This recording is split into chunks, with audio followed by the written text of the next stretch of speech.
Some trusses have some members that are called zero force members, which basically means at the particular loading on that particular truss, the member actually has zero load. If you could look at a truss and identify zero force members before you even start analyzing the truss, it can simplify the analysis and help you focus on maybe the things that you need to see.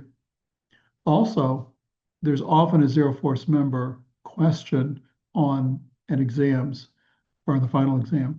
And so obviously you need to be able to learn how to identify zero force to be able to get, those are like free points on a test if you know what you're doing. So learn to identify zero force members.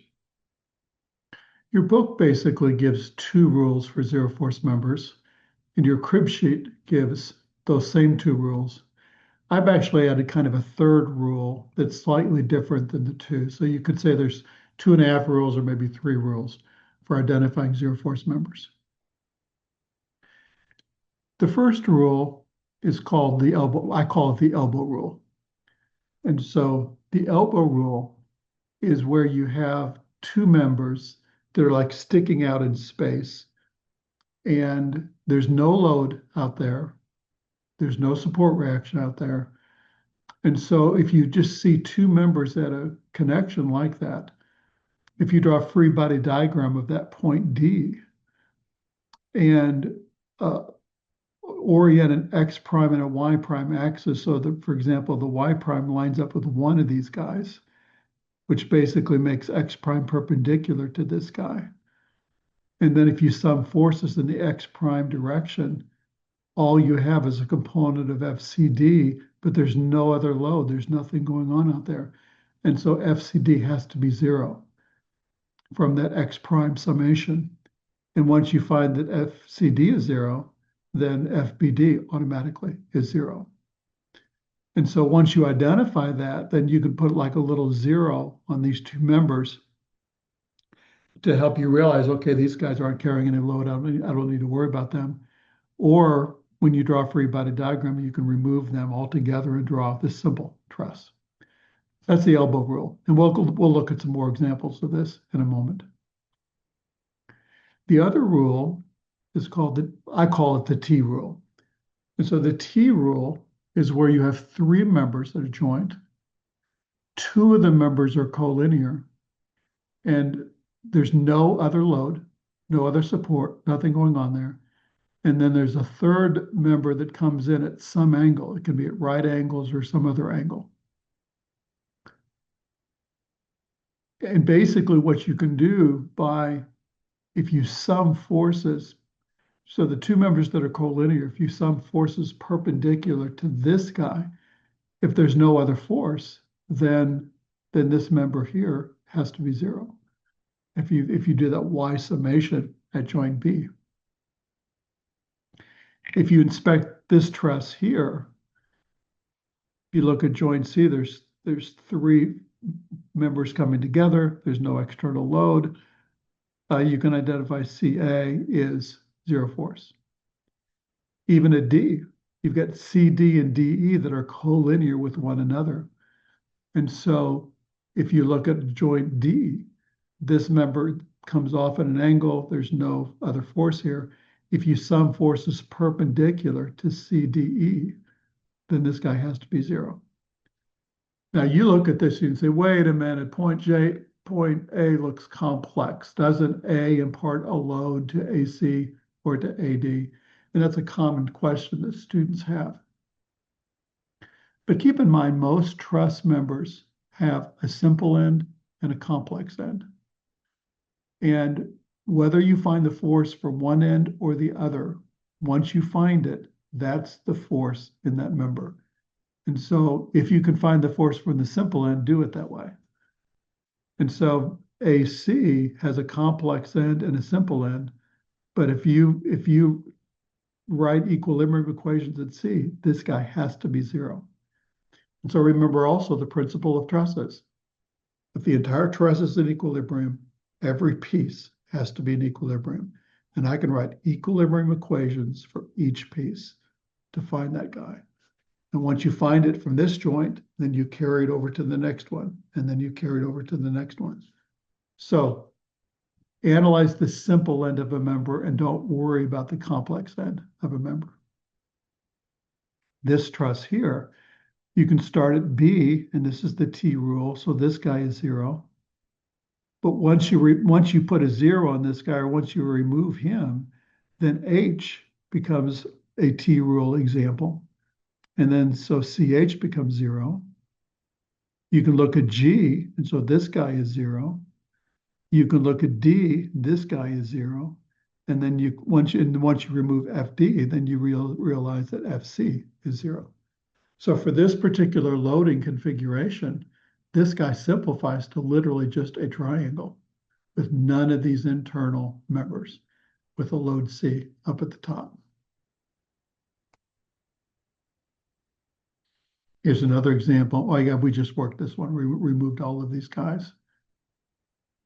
And so once you remove them, you basically end up with just the triangle. Which actually raises a question. So why do trusses have zero force members? And remember the definition of zero force members. So there's zero force for the particular loading configuration. If the truss was loaded differently, then these members would have loads on them.